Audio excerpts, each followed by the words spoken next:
Another example. In our organizations, we talk about human resources. Human resources. And we know that there's a great deal of problem now in getting the appropriate human resources we need. Everywhere I go, people start discussions about where are we going to get the people we need, the people we need, the people we need. Well, maybe it's because we've called this human resources in a time when it's very clear that non-carbon life forms are working more and more side by side with people to get things done. And we are not managing them perhaps the way we should. Because if we were, there would be no department called human resources. It might be called productivity resources. Currently, we have smart machines managing dumb humans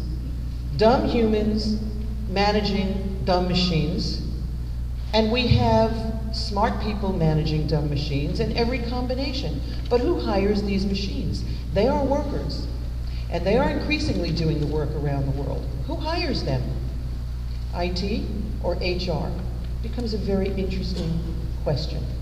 When we move more and more into a world of non-carbon life forms, the world changes, and currently it's not flat because we don't know what we are managing. It's choppy, and some countries get it, while other countries don't. If we take a look at a third example, we talk about teaching, the need to change teaching, the need to elevate teaching. How do we teach in the 21st century? Teaching. Well, isn't it quite possible that that's the wrong focus? Maybe teaching is only one tiny aspect of learning. And when we move to learning rather than teaching, the entire model changes. And all of the barriers that are raised in terms of knowledge and the spread of knowledge change, because teaching creates barriers, whereas learning breaks them down. And we won't see a flat world until we move to an understanding that it's about learning, it is not about teaching. Another one that I would cite is that when we think about material success, whether or not you elevate this or denigrate this, when we think about material success, we think it requires material things. But you can now have material success in the virtual world. You can build your mansion. You can have your car. You can drive your Ferrari. You can own acres.